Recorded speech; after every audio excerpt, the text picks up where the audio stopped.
It was deja vu when Appalachian State blocked a kick to beat North Carolina 34-31 last Saturday.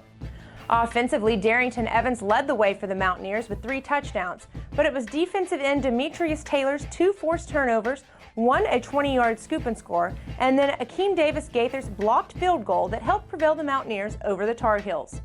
But Week 4 is over, and Appalachian State will now welcome Coastal Carolina to Boone to begin Sun Belt Conference play.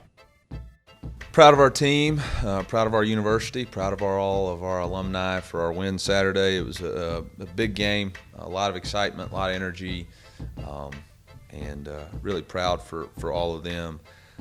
But for us, we're moving on. Our goal is to win the Sun Belt Conference Championship in a bowl game with class, integrity, and academic excellence. This is the most important game on our schedule because it's the first conference game that we have. We've got a very, very good team coming in here. We're going to need our fans to be rowdy and excited. They've got a unique offense, a very good defense. I think they're number 8 in the country in total defense, number 1 in the conference in scoring defense. Done an outstanding job offensively. They scored 100 points the last 2 games. They're 6th in the country in time of possession, 3rd in the Sun Belt in total offense. Jamie's done an excellent job with that program, with that team. And we got our hands full. They got an outstanding running back who's top 10 in the country in total yards from the line of scrimmage. So extremely challenging opponent, and all of our focus and all of our energy is on our next opponent, and we're moving on from Saturday and moving on to the most important game on our schedule, which is this week. Coastal Carolina is coming off a 62-28 road win over UMass, where running back C.J. Marable recorded his 3rd straight 100-yard rushing game, tallying 15 carries, over 100 yards, and 2 touchdowns. Marable ranks 14th nationally in rushing yards, joining Louisiana's Trey Regis and Appalachian State's Darrington Evans in the top 15. Coastal Carolina at Appalachian State kicks off at 2:30 Central and will be on ESPN+. After a dominating road performance versus Ohio, the Louisiana Ragin' Cajuns will remain on the road, traveling to Statesboro to face Georgia Southern in what will be just the 3rd meeting between the 2 teams. While Louisiana started slow against Ohio, the Cajuns got into rhythm with Elijah Mitchell running the show, collecting 143 yards and 3 touchdowns on 17 carries. Certainly pleased with the result Saturday relative to going on the road and really competing hard in the game. I was very impressed with the energy, the effort. Thought we had, kind of created our own enthusiasm. Maybe not quite the level of execution at times that you want. Certainly can play with a little bit more detail, a little bit more precision and discipline. But you know what? We competed throughout the game.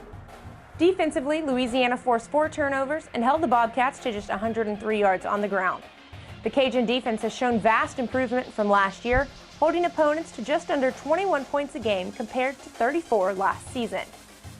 The defense in particular, I thought, was very impressive the first 3 quarters of the game Saturday. It kind of kept us in the game along with the kicking game. I thought we had the game under control until we figured it out on offense. But I think you're spot on. I think this league presents a number of different offensive concepts to you.